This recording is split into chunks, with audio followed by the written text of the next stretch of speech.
Vamos continuar o nosso estudo. A gente está lendo o livro de 1 Reis, capítulo 17. A gente já está com a história ali de Elias e agora a gente vai ler o capítulo 18. Só que, se eu for ler o capítulo 18 inteiro com vocês, nós vamos sair daqui amanhã de manhã.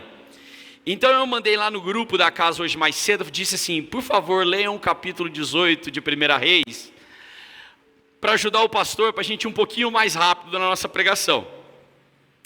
Então, eu não vou ler o capítulo 18 inteiro, mas eu quero aguçar que você leia o capítulo 18 inteiro, e os últimos versículos nós não vamos entrar hoje, que vai ser a palavra de semana que vem.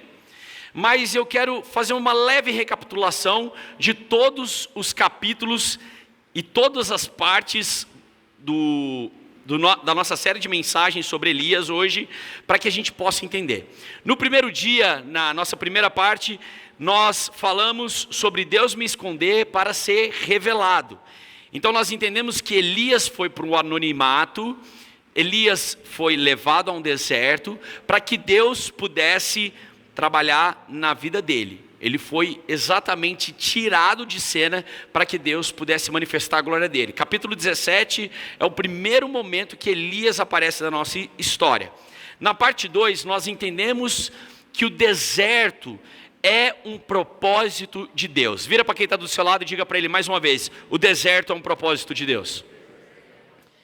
Nós entendemos que o deserto realmente é um propósito de Deus, que quando nós optamos e nós entregamos a nossa vida a Jesus, nós vamos para o deserto.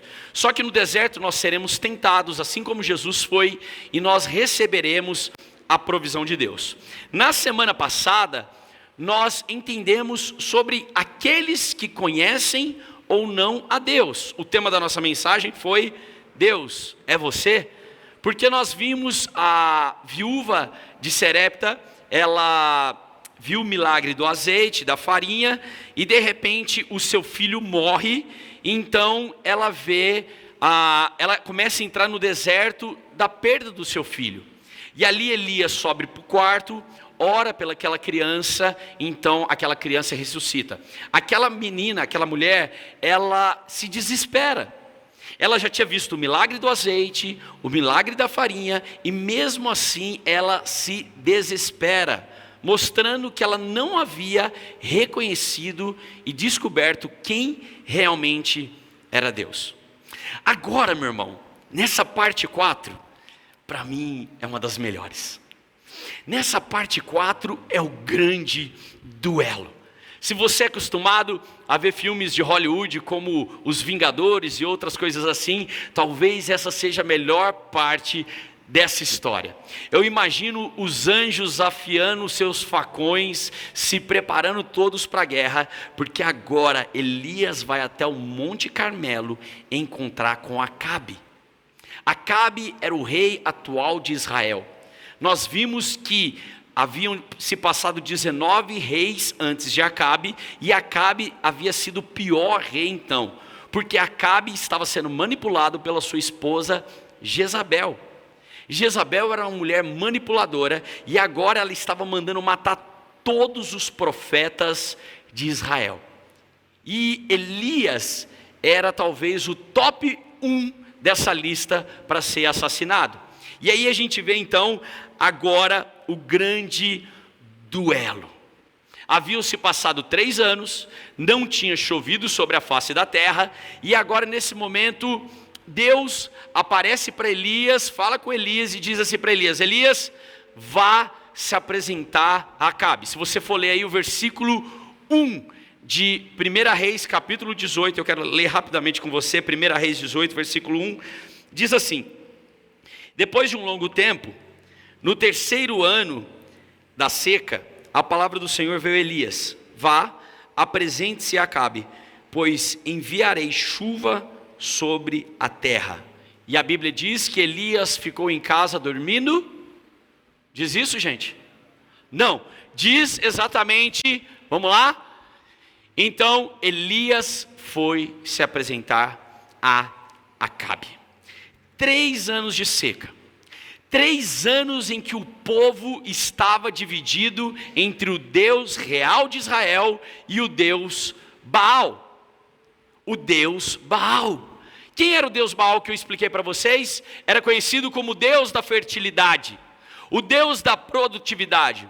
Então as pessoas, elas faziam as suas rezas para o Deus Baal, e aí, ali, quando chovia, elas davam toda a honra e toda a glória a Baal.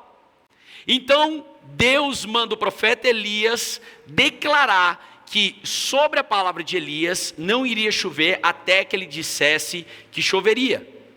Então, o Baal seria totalmente desentronizado daquele meio daquele povo. Por quê? Porque a eficácia de Baal não seria mais sobre eles. Mas após 3 anos terem se passado, seca, e se você for ler o resto desse versículo, que é maravilhoso, você vai ver que Acabe chega para um cara chamado Obadias, que era um grande cara. Se você for ler a partir do versículo 6, diz que Obadias e Acabe, o rei Acabe, chega para Obadias, que era então um servo dele, Obadias era um servo, trabalhava naquele palácio como um mordomo. Acabe chega para Obadias e fala assim: Obadias, é o seguinte, está tendo seca, 3 anos, você vai para um lado, eu vou para o outro, e nós vamos tentar achar pastagem, uma pastagem para que a gente não tenha que sacrificar o nosso gado. O nosso gado está morrendo, e a gente precisa realmente achar uma pastagem para esse gado. Só que o detalhe era o seguinte: Obadias era um cara temente ao Deus de Israel. E quando começa aquela chacina, onde Jezabel mata os profetas, sabe o que Obadias se tornou uma peça fundamental dessa história? Porque a palavra de Deus, se você for ler a partir do verso 4, você vai ver que Obadias, ele pega 100 profetas de Israel, do Deus Altíssimo, pega 50 profetas desses 100, esconde 50 em uma caverna, 50 em outra caverna, e alimentava eles com pão e água. Durante 3 anos, Obadias sustentou esses homens para que eles não fossem mortos por Jezabel.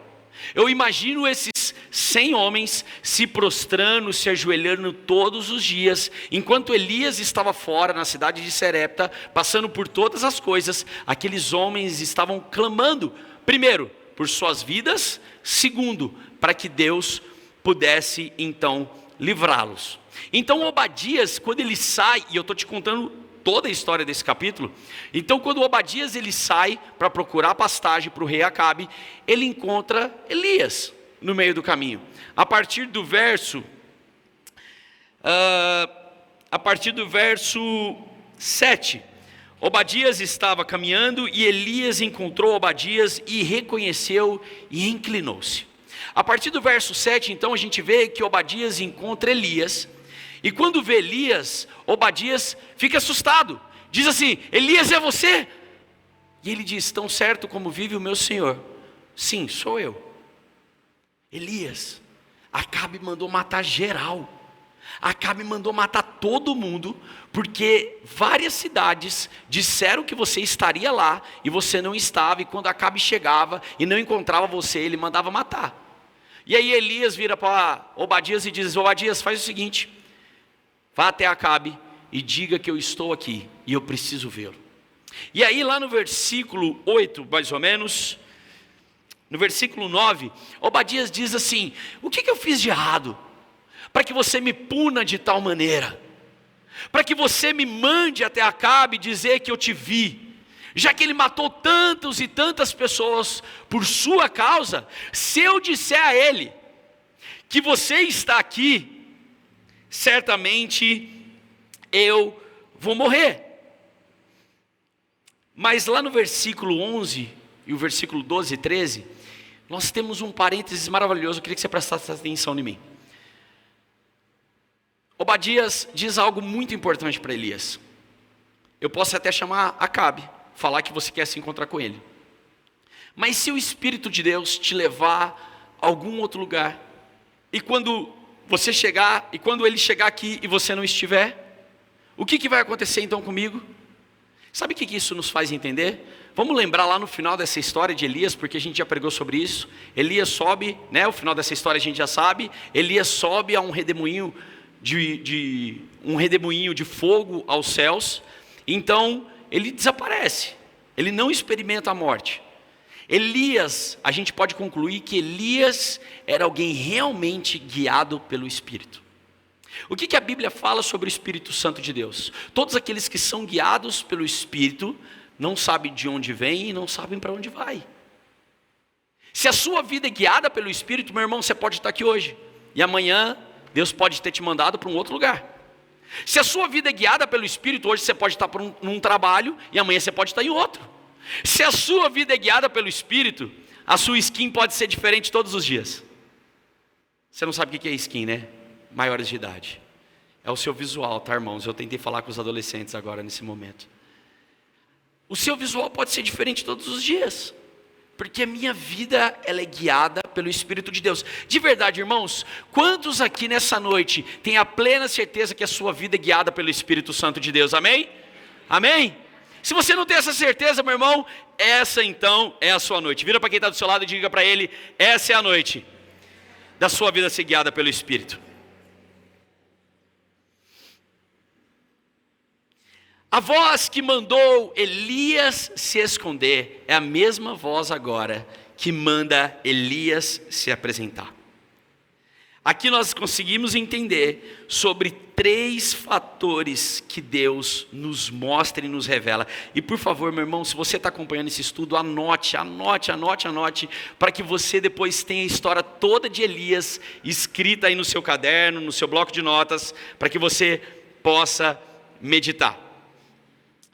1 Reis 18, nós falamos já, Deus fala para Elias: vá, se apresente a Acabe, pois enviarei chuva sobre essa terra. Ou seja, Deus já faria chover sobre essa terra.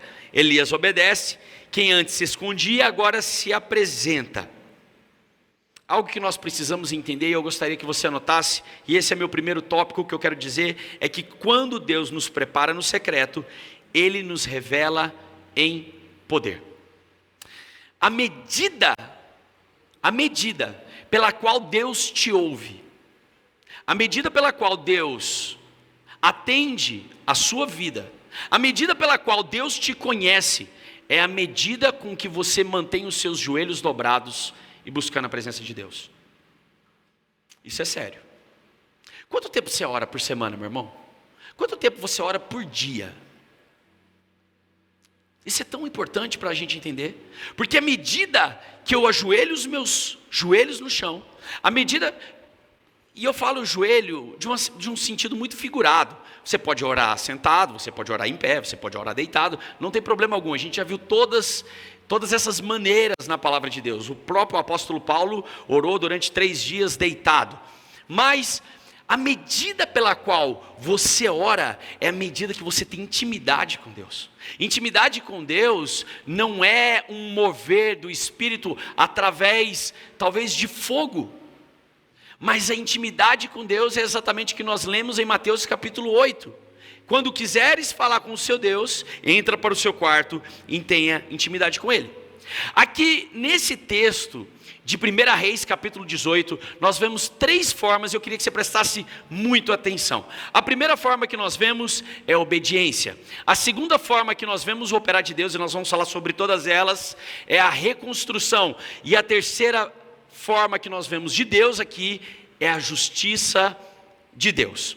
A primeira forma, então, eu gostaria que você anotasse comigo, é quando a voz de Deus te chama de volta à batalha. Quando a voz de Deus te chama de volta à batalha. Elias, ele estava em uma região de conforto. Elias estava na casa da viúva de Serepta. Cafezinho da manhã, pãozinho todos os dias, agora, já que o azeite e a farinha não parava. Elias estava confortável, buscando a Deus, ajoelhado, orando, com seu quarto no 2º andar, talvez numa suíte presidencial do estado de Samaria. Mas algo que me chama muita atenção é porque Deus tira Elias de uma zona de conforto e leva a ele agora a uma zona de ataque. E sabe de uma coisa? Elias não se acomodou. Quando Deus disse para ele, saia daqui e vá para lá, Elias obedeceu todas as vezes. A obediência, meu irmão, ela consegue mover o coração de Deus. Obediência não a pastor, obediência não a uma igreja, a uma instituição, mas obediência à voz de Deus. Eu digo sempre isso para vocês. Se um dia vocês quiserem ir para uma outra igreja, participar de uma outra denominação, não tem problema, desde que seja uma igreja séria e pregue o evangelho. Mas se Deus falar no seu coração, vai. Agora eu não consigo entender como Deus pode falar para alguém sair de uma igreja, se você é a igreja. Como alguém pode chegar para mim e falar assim, pastor, Deus mandou eu sair dessa igreja, se nós somos a morada do Senhor? Talvez, pastor, eu não estou legal aqui nesse lugar, porque eu tenho visto uma liderança abusiva, uma liderança corrupta. Ok, você tem que sair de lá mesmo. Mas agora de um lugar onde você está sendo bem nutrido, de um lugar onde você está florescendo, de um lugar onde você tem sido participativo, de um lugar onde você tem ouvido a palavra de Deus de uma forma séria, não há sentido. Mas vamos voltar aqui, eu não quero falar sobre isso hoje. Elias, ele poderia ter se acomodado, ele poderia ter continuado na sua zona de conforto, mas existe algo que eu quero que você anote nesse momento. A fé madura, ela não vive de lembranças e milagres passados, ela se move conforme a direção atual de Deus. Uma fé amadurecida não fica se lembrando, mas Deus fez isso, Deus mudou meu casamento há 50 anos atrás, e eu vivo por esse milagre. Não! Deus tem um milagre novo todos os dias para nós, amém, casa? O milagre do respirar, o milagre de estar vivo, o milagre de ter essa pessoa linda e maravilhosa do seu lado. Olha quem está do seu lado agora. Olha como essa pessoa é bonita. E talvez você não sabe nem o nome dela. Agora você pode perguntar, qual que é o seu nome, meu irmão? Minha irmã, qual que é o seu nome? O grande milagre. Nós temos que viver uma direção atual de Deus. Quantos estão entendendo essa mensagem nessa noite, amém? Nós temos que viver a direção atual que o Espírito está nos levando. Versículo 12 nos mostra isso. Mas quem vive pelo Espírito, vive aonde o Espírito conduz. Versículo 12. A obediência move Elias de um lugar de proteção para um lugar de propósito. Está em um lugar aonde nós temos uma proteção, nos torna confortáveis. Agora, estar num lugar de propósito, nos tira de uma zona de conforto. Porque protegidos, nós podemos estar na nossa casa, não é mesmo? Você vai para o seu quarto, se fecha, está tranquilo, leva alguma coisa de comer para o seu quarto, você está protegido. Agora, quando você tem um propósito do seu trabalho, você trabalha, você tem um propósito no seu trabalho, a partir do momento que você põe o pé para fora da sua casa, você saiu de uma zona de proteção. Pode vir um carro, pode te bater, você pode ser assaltado, pode acontecer alguma coisa. Qualquer coisa. Mas o lugar de propósito é o lugar aonde nos amadurece. O lugar de propósito é onde nos traz uma relevância e uma maturidade. Participar todos os dias, irmão, de uma guerra.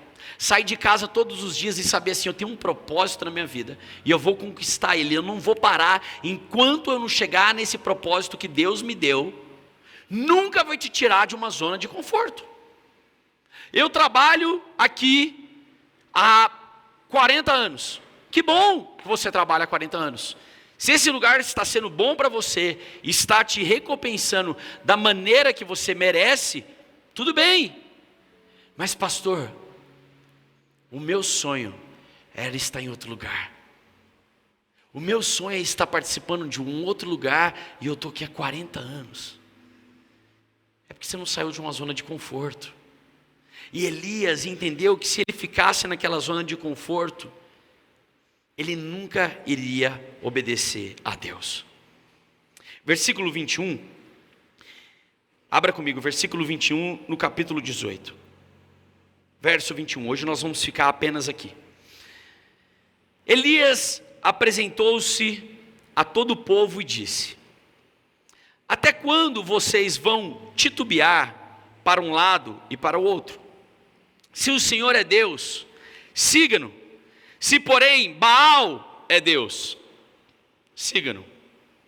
O povo, contudo, nada respondeu. Por que não respondeu esse povo? 3 anos servindo a Baal, 3 anos adorando a Baal. Se o Senhor de Israel é Deus, então siga-no. Mas se ele não é, se Baal é Deus, então siga ele. Por que aquele povo não respondeu e ficou calado? Porque eles tinham uma certeza no coração deles. O Deus de Abraão, de Isaac e de Jacó era o verdadeiro Deus. Era quem realmente fazia a transformação. Eu não sei você, irmãos, mas antes de eu estar aqui nessa noite pregando, há muitos anos atrás na minha vida, eu tentei encontrar Deus em várias religiões. E os meus pais também tentaram encontrar Deus em várias religiões. Eu conto a história da minha família para algumas pessoas, alguns se escandalizam. Mas um dia eu quero ter a oportunidade de contar toda a história para vocês. Mas a minha mãe na década de 80 era uma punk. Sabe o que é punk? Aquele pessoal que raspa a cabeça, anda de moicano, cabelo arrepiado. Então, minha mãe era isso. Era essa pessoa. E meu pai, ele tinha acabado de se tornar padre.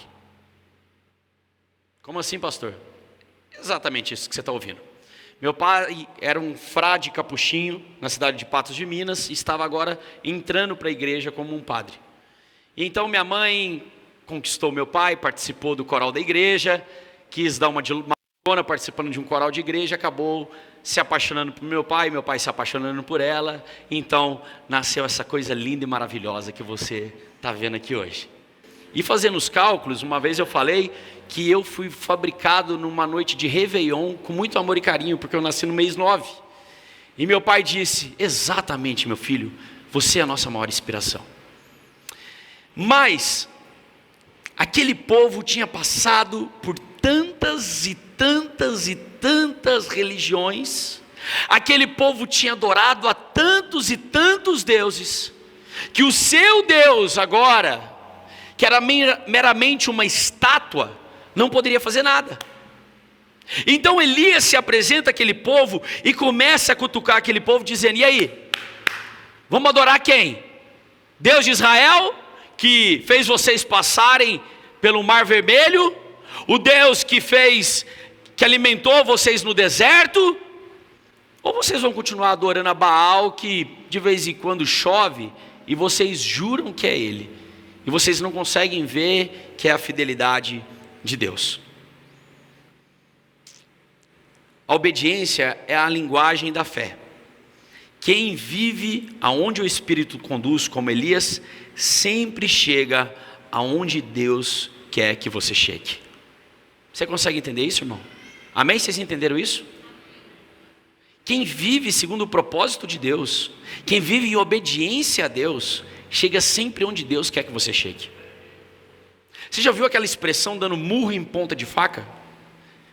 Quem vive segundo o coração de Deus não dá murro em ponta de faca.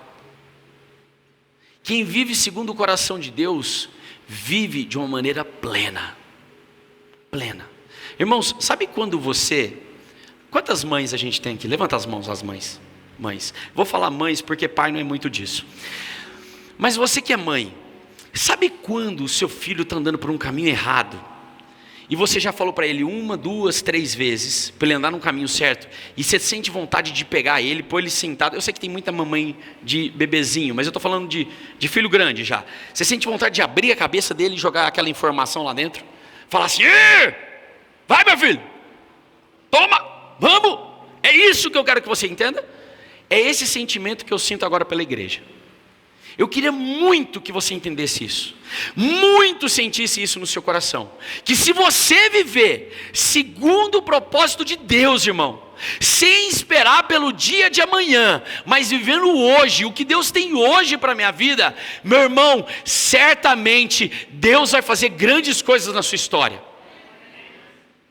Ah, pastor, mas está tudo bem, está tudo ótimo o jeito que eu estou vivendo. Você não quer experimentar o que Deus tem muito melhor para você? O bom sempre será inimigo do excelente. Eu vivo uma vida boa, mas Deus quer que você viva uma vida excelente. Eu tenho um trabalho bom, mas Deus quer que você tenha um trabalho excelente. Eu tenho um casamento bom, mas Deus quer que você tenha um casamento excelente. E tudo que você precisa nessa noite é apenas obedecer ao que Deus está falando no seu coração. Tudo que você precisa realmente é se decidir entre o Deus de Israel e Baal. Obediência é tudo, meus irmãos. E eu cresci ouvindo meu pai dizendo que o ABC do crente é o obedecer. Eu cresci ouvindo isso do meu pai. Meu pai pregando todos os domingos isso, dizendo que o ABC do crente é o obedecer. Obedecer a Deus. Ser um cristão verdadeiro. Sabe aquele cara que é crente em todo lugar? Ele é crente em todo lugar. Se cai uma tijolada no pé dele, ele dá um glória a Deus na frente da igreja, mas se cai uma tijolada no pé dele lá fora, ele também dá um glória a Deus. É isso que Deus quer de você. Sabe o que o mundo espera de nós? E a gente já falou tantas vezes aqui, né? Que é como um suco de laranja quando se espreme. O que você vai soltar? Um caldo agradável ou você vai sair azedo? O mundo espera de nós que nós não sejamos como ele. Se você vai em uma festa e todas as pessoas são iguais, estão falando das mesmas coisas, sobre traições, xingando, falando tantas coisas. Se você é a diferença, o mundo começa a ver uma diferença em você. Você começa a ser exalado como um bom perfume de Jesus. Você começa a obedecer os mandamentos do Senhor quando Ele diz para você ser luz do mundo e sal da terra. Todas as pessoas tementes a Deus, na palavra de Deus, na Bíblia, foram obedientes. Posso te mostrar uma pessoa que foi mais obediente de todas? Abra comigo, vamos quebrar um protocolo só um pouquinho aqui. Filipenses capítulo 2, versículo 8. Filipenses está lá no finalzinho da Bíblia. Se tiver dúvida, pode pegar aí o índice da sua Bíblia e procurar. A carta de Paulo à igreja de Filipe, Filipenses capítulo 2, versículo 8.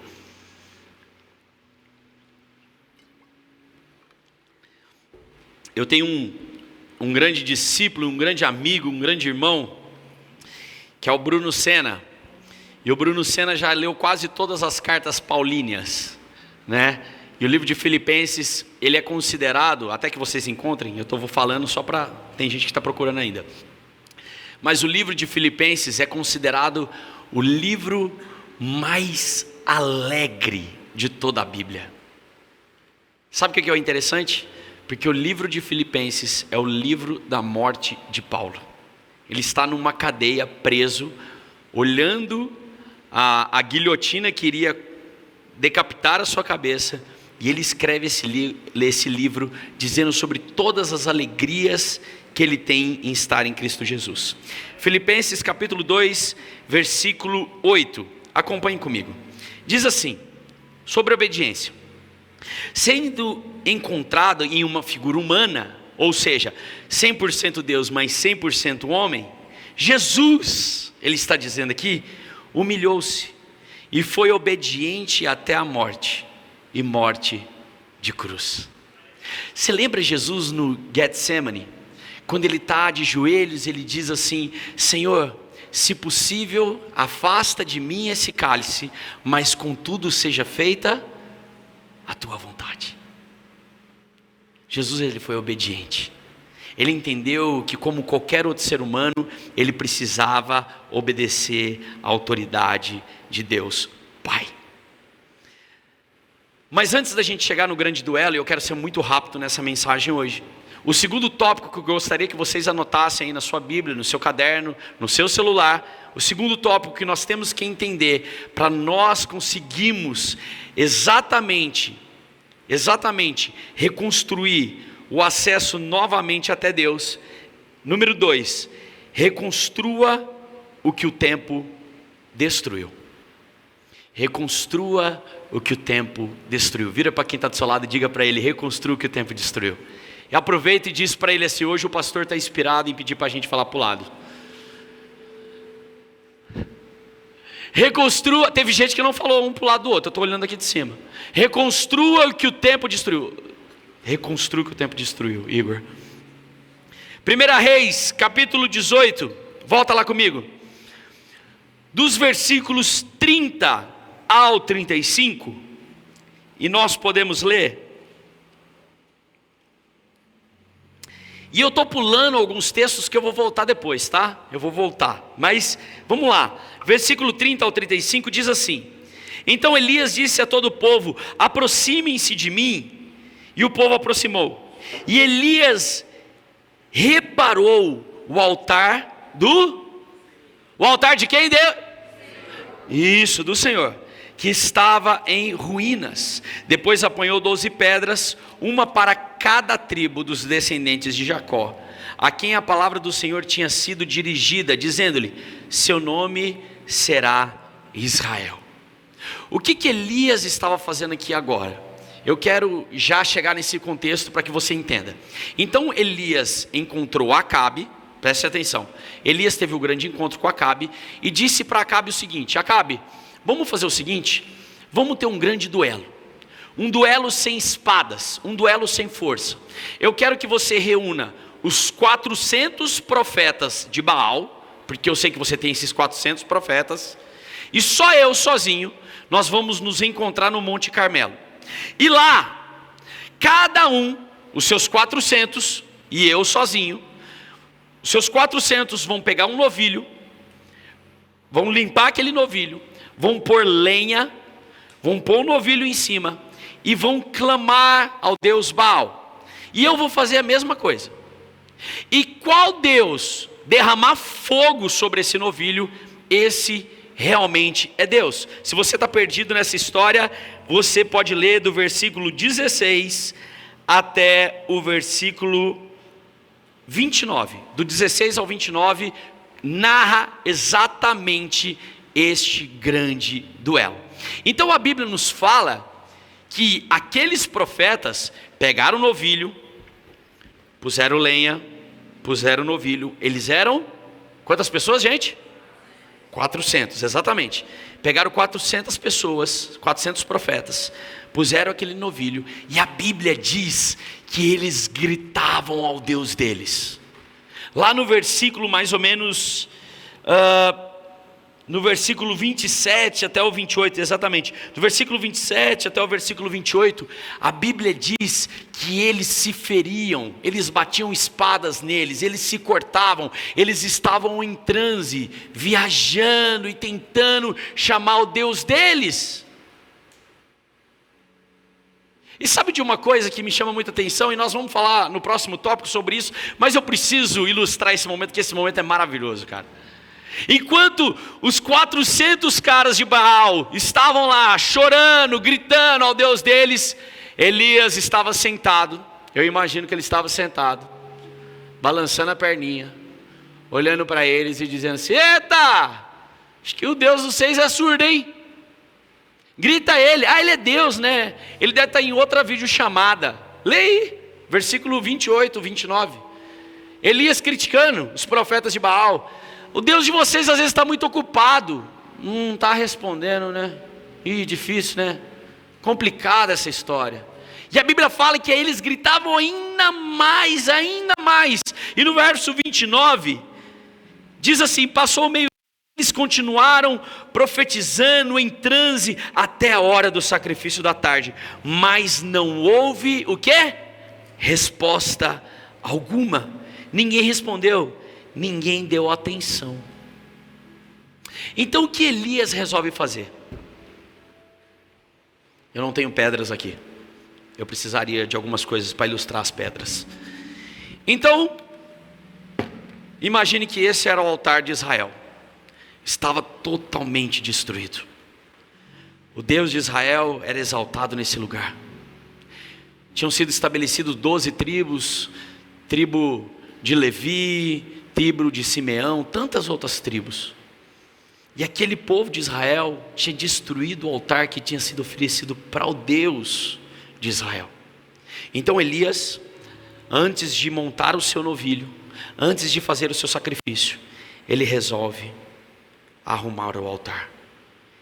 Ele pega as pedras, coloca cada um no seu lugar e resolve refazer o altar de uma forma correta.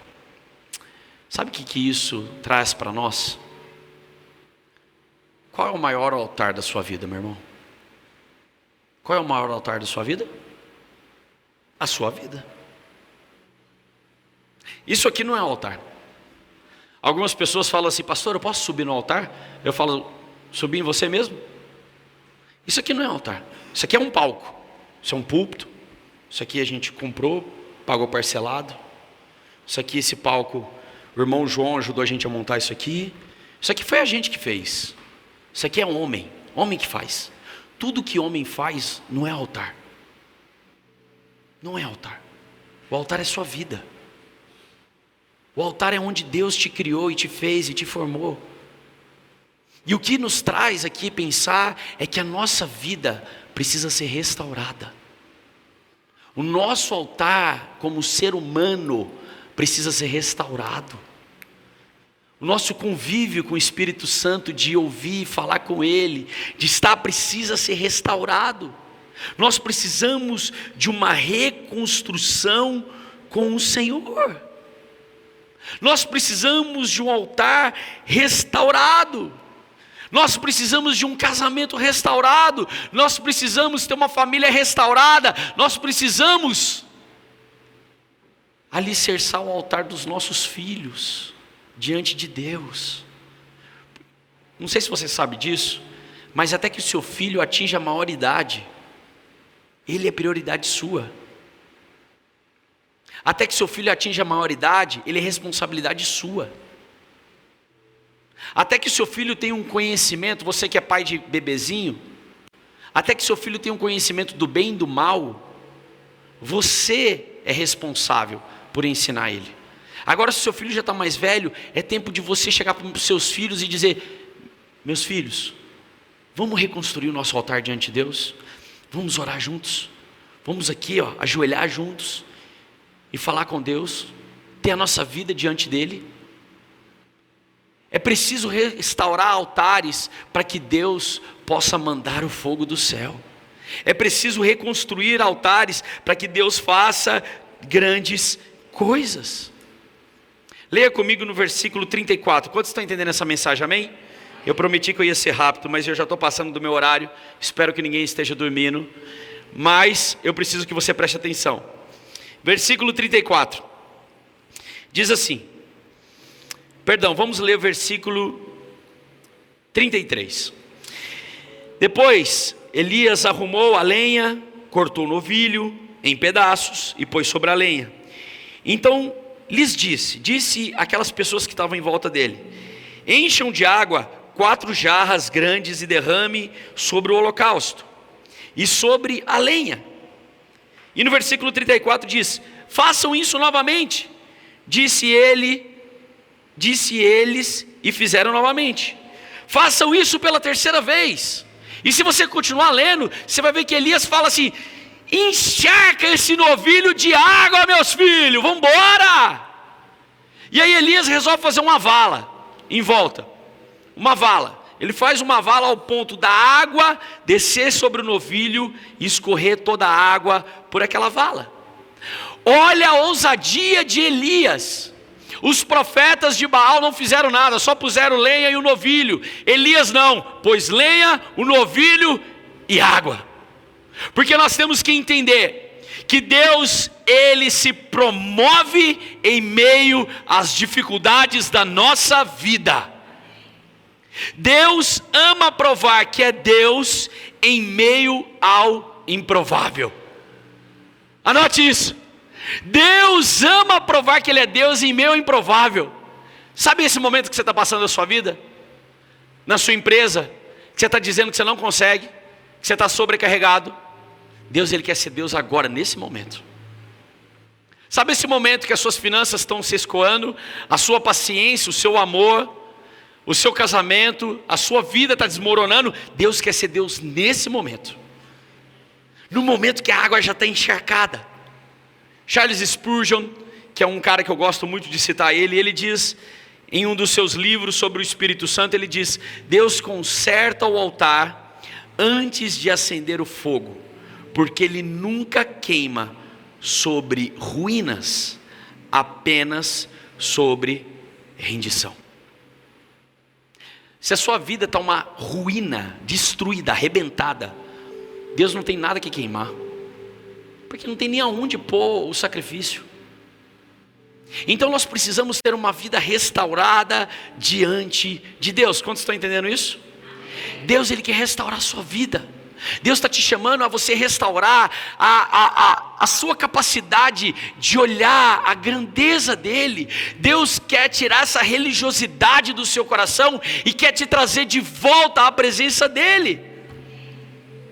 Terceiro e último tópico: o fogo revela o verdadeiro Deus. Não precisa abrir, mas em Hebreus capítulo 12, versículo 29, diz o seguinte: pois o nosso Deus é um Deus de fogo consumidor. Hebreus 12, 29 diz: pois o nosso Deus é um Deus de fogo consumidor.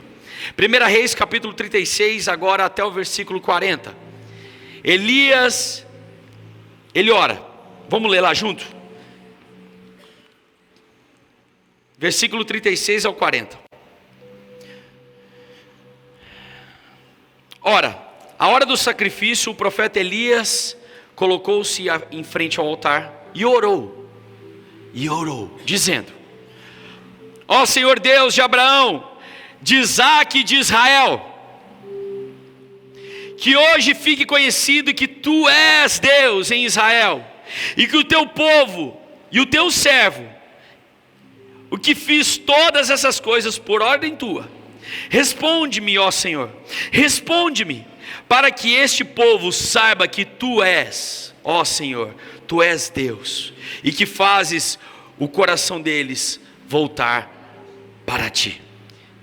E a Bíblia nos diz, versículo 38, então o fogo do Senhor caiu e queimou completamente o holocausto, a lenha, as pedras e o chão, e também secou totalmente a água que havia na valeta. Quando o povo viu isso, todos caíram prostrados e gritaram: o Senhor é Deus, o Senhor é Deus. Sabe o que me chama muita atenção nesse texto?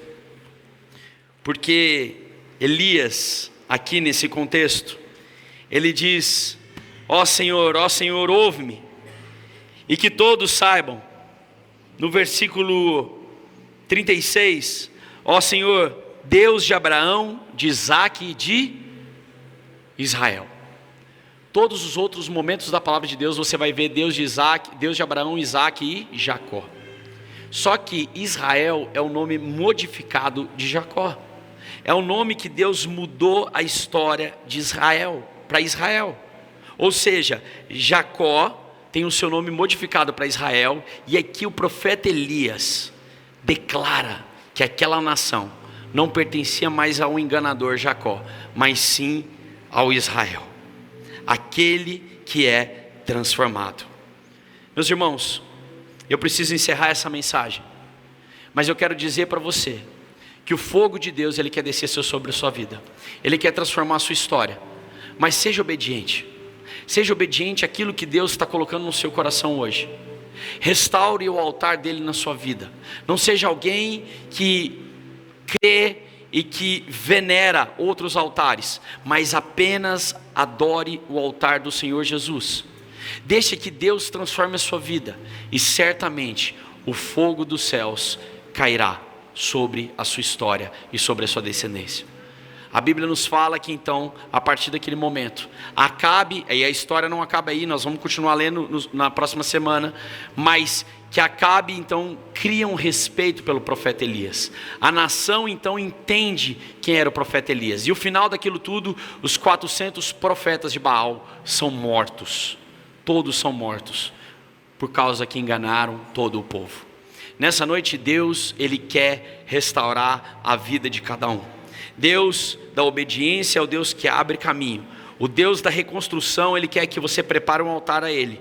E a justiça de Deus revela realmente o caráter dele sobre nós. Olá, pastor Thales e pastora Janaína aqui. Se essa palavra falou no seu coração e você deseja se arrepender dos seus pecados e confessar Jesus Cristo como seu Senhor e Salvador, nesse momento nós vamos orar com você e você pode repetir conosco. Vamos orar juntos? Senhor Jesus, nesse dia de hoje, eu te confesso como meu Senhor e o meu Salvador. Escreva meu nome no livro da vida e apague agora todos os meus pecados. Senhor Jesus, eu te entrego o meu coração e declaro que eu estou nascendo de novo, em nome de Jesus. Amém. Se a sua oração foi real de todo o seu coração, nós queremos te conhecer, queremos te dizer, seja muito bem-vindo à nossa família. O nosso contato vai passar aqui embaixo das nossas redes sociais e por onde você pode conversar conosco. E nós queremos conhecer um pouco mais sobre você.